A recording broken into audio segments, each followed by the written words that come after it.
Bonjour Otto, j'espère que vous allez bien. Donc aujourd'hui, on va passer au chapitre 5 qui est consacré à l'établissement du modèle cinématique direct des robots à structure ouverte simple toujours. Donc ce qu'on a vu précédemment, nous avons vu le calcul du modèle géométrique. Donc le calcul du modèle géométrique se base sur la connaissance et la manipulation des positions, que ce soit de l'espace articulaire ou bien de l'espace opérationnel. Donc nous avons vu le modèle géométrique direct qui nous a permis de calculer la position et l'orientation de l'organe terminal, connaissant les positions et orientations des articulations, et on a par la suite vu le modèle géométrique inverse qui nous a permis de calculer en fait les positions et orientations des articulations qui nous permettent d'avoir une position et orientation imposée de l'organe terminal. Donc aujourd'hui ce qu'on va voir c'est le modèle cinématique direct, et le modèle cinématique direct ou inverse est basé sur la connaissance et la manipulation des vitesses de l'espace articulaire et de l'espace opérationnel. Donc dans le modèle cinématique direct, nous allons calculer en fait les vitesses de l'espace, ou bien avoir les vitesses des coordonnées opérationnelles en fonction des vitesses articulaires. Et donc sans trop tarder, je vais commencer à écrire. Donc on va voir le modèle cinématique direct. Et on est au chapitre 5. Donc le modèle cinématique direct, en fait, c'est quoi? C'est la connaissance du vecteur x point. La connaissance du vecteur x point, c'est les vitesses de l'organe terminal. En fait, c'est la dérivation du vecteur P dans la matrice transformation, dans la matrice dans la matrice du modèle géométrique direct. C'est ça. C'est le vecteur P en général. Donc on veut connaître, ou là on veut relier les vitesses, la vitesse des coordonnées opérationnelles qui sont dx sur dt. Donc ici on aura px, py et pz. On veut calculer ces vitesses. Ces vitesses, en fait, c'est la dérivée par rapport au temps des positions. Une autre manière d'écrire ça, si on veut, c'est d droit. Si on veut introduire maintenant les vitesses articulaires, on va dire qu'en fait, c'est les dérivées partielles par rapport aux vitesses articulaires fois dq sur dt. Et donc, on aurait que ça serait dx sur dq fois q point. Et donc, le modèle cinématique direct s'écrit dans un premier temps sous cette forme, et cette partie, ou bien la matrice qui va nous permettre de relier les vitesses articulaires aux vitesses opérationnelles, c'est la matrice. Elle dit qu'on va noter J de Q, et elle va représenter, en fait, ce n'est autre que la matrice jacobienne. Et donc établir un modèle cinématique direct d'un robot manipulateur revient à déterminer la matrice jacobienne qui va permettre de relier les vitesses articulaires aux vitesses opérationnelles. Et donc dans ce cours, ce qu'on va voir, c'est quelles sont les méthodes, ou bien comment on peut déterminer cette matrice jacobienne. Donc la matrice jacobienne, c'est un outil central dans la robotique, puisque déjà elle est à la base du modèle cinématique direct. Elle est aussi à la base du modèle différentiel. On a déjà vu le calcul différentiel, ou bien oui, le calcul différentiel au chapitre 2, par rapport à une translation et une rotation différentielle de l'organe terminal. Donc on va voir par la suite que la matrice jacobienne est à la base de ce modèle différentiel. Elle est à la base du modèle cinématique direct, comme je l'ai dit. On va aussi l'utiliser par la suite pour établir la relation liant les efforts exercés sur l'organe terminal et qui se sont propagés à partir des articulations, à partir des forces et des couple appliquées aux articulations.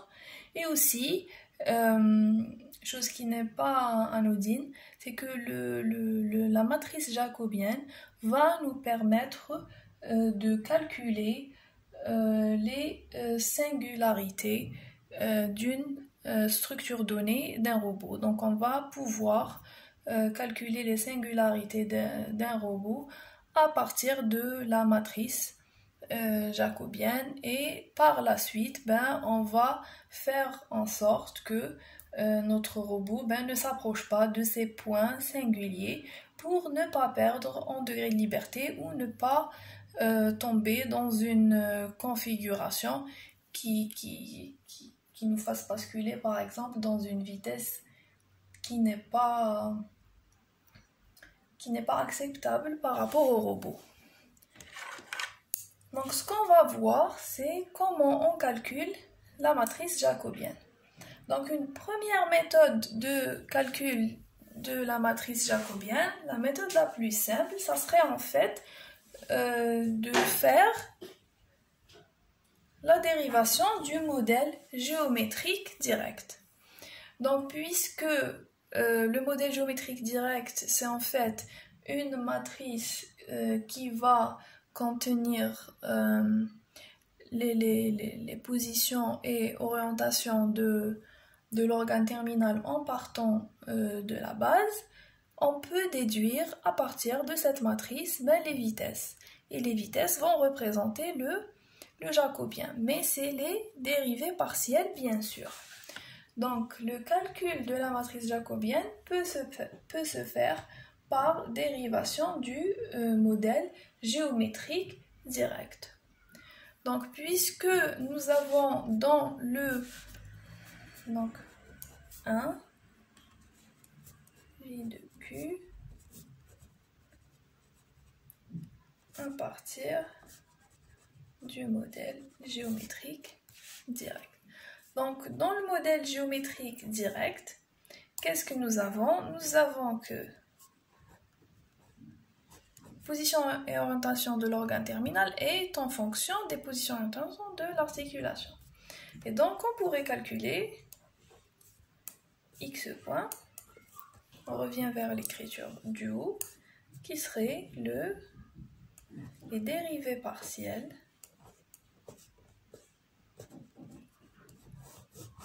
et ça va représenter notre jacobien. Et donc, qu'est-ce qu'on aura? On n'aura que le J de Q. Ce serait en fait quoi? Ça serait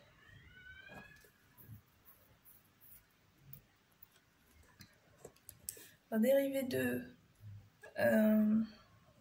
F1 par rapport à dQ1, dQ2,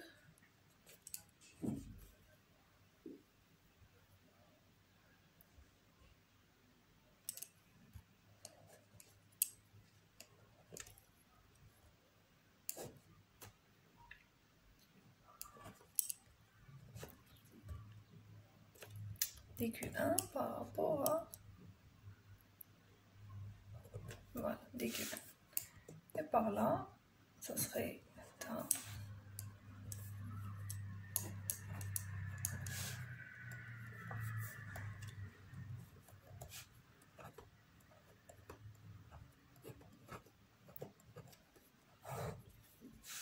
d'une manière générale, on a dans le cours que la composante IJ du jacobien, c'est dFi de Q sur dQJ pour I allant de 1 à M et J allant de 1 à N. Donc la matrice jacobienne, elle sera de dimension M fois N. Donc on va voir un exemple direct pour calculer le modèle cinématique. Tant qu'on y est, on l'appelle par son nom.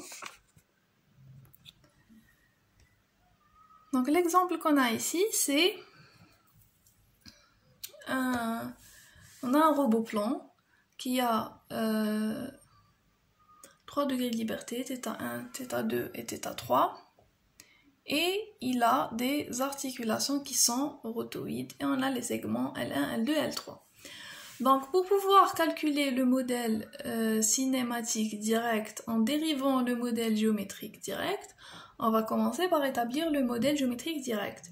Et donc on va positionner nos repères selon la représentation de Khalil et avoir le tableau des paramètres toujours selon la représentation de Khalil. Et à partir de ce tableau, on va calculer le modèle géométrique direct qui n'est autre que la matrice. Dans ce cas, 0, T0E, T0E. Donc elle est autre que ça. Une fois qu'on a la matrice T0E, le modèle cinématique direct, ça serait d'établir un lien entre, on a dit x points, ça veut dire les dérivés de ce vecteur, c'est un vecteur plan, donc on a px et py et on va rajouter un alpha qui serait le balayage sur le plan par rapport à x0.